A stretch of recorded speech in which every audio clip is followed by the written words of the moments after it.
Turkey's president says no support for Sweden's NATO bid. Here's a summary of the article. Istanbul. Turkey's president said Monday Sweden shouldn't expect support for its NATO membership bid following weekend protests in Stockholm by an anti-Islam activist and pro-Kurdish groups. It is clear that those who allowed such vileness to take place in front of our embassy can no longer expect any charity from us regarding their NATO membership application, Erdogan said in his first comments regarding the weekend protests, saying Sweden must have calculated the consequences of permitting Paludan's demonstration.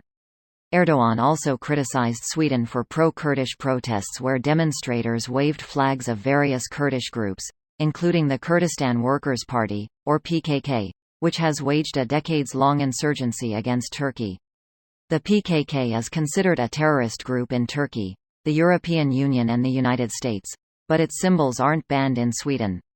Advertisement. So you will let terror organizations run wild on your avenues and streets and then expect our support for getting into NATO? That's not happening, Erdogan said, referring to Sweden and Finland's accession bids for the military alliance. He said if Sweden won't show respect to Turkey or Muslims, then they won't see any support from us on the NATO issue. Turkey has been holding up the Nordic nations' historic NATO bids, saying they must first address Turkey's security concerns. This post received a score of 14,000, with an upvote ratio of 93%. Here are the top comments in response to this article. They weren't supporting Sweden getting into NATO from the start. Nothing changed lol. And if they were interested in supporting that, giving Sweden a bunch of demands that would inevitably worsen public opinion of Turkey was a pretty stupid way to go about it. It's all just posturing for the elections. Sweden got played. Erdogan got exactly what he wanted. The Swedish government just turned the Turkish election in Erdogan's favor. He was trailing behind, but this could give him the necessary boost. Sorry, but if an election is so precarious that one act from Sweden turned things around, then that is Erdogan's opposition's problem.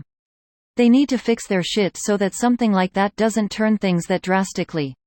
If their hold was that weak, then there were a billion other issues that got him to that point. The Swedish government didn't do jack shit to turn the election in Erdogan's favor, the weak opposition did. The problem with the Turkish election is that everyone with Turkish background can vote. So he gets a lot of votes from the millions of Turks outside of Turkey. They almost all vote for him when they have no clue what is going on in Turkey. There are about 15 million Turks living in Europe. The vast majority are very pro-Erdogan and they are not shy about it, starting riots on his behalf. They know it. Erdogan knows it. European leaders know it. They sound like fucking idiots. The Turkish trumpet section of the band. Why are the folks in Europe so much more pro-Erdogan than Turkish people in Turkey? Why are the ones that left like him more than those who stayed? Genuinely curious. The point is that this is what Turkey has wanted all along, some justification to say, no. They've been fishing for this through this whole process. Except that definitively saying, no, has no tangible benefit to Turkey apart from some internal political posturing for the upcoming elections. So we can honestly expect it to be short-lived, then they'll be ready to negotiate again. Internal political posturing is the actual thing Erdogan wants and needs as he heads into election season. The sooner you stop visualizing states as perfectly coherent unitary actors rationally and doggedly perusing a national interest, and more that a state's foreign policy is a marriage, a sum of its domestic political actors' concerns, the sooner it will make sense. So many times I see statements from Russian officials that people just say, nobody believes you, or, who is this for, or, try staying consistent. They should all be asking if that statement was made more for them, the foreign audience, or for the Russian people.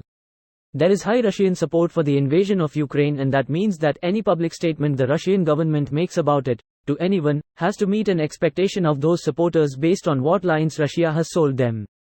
It's obvious to us in this case because we can see the disconnect between reality and what they say, but literally every single nation does this. This video was automatically created by Reddit to speech. The article and comments in this video were selected from Reddit according to their upvotes, and any paraphrasing was performed by smmry.com, without any human intervention.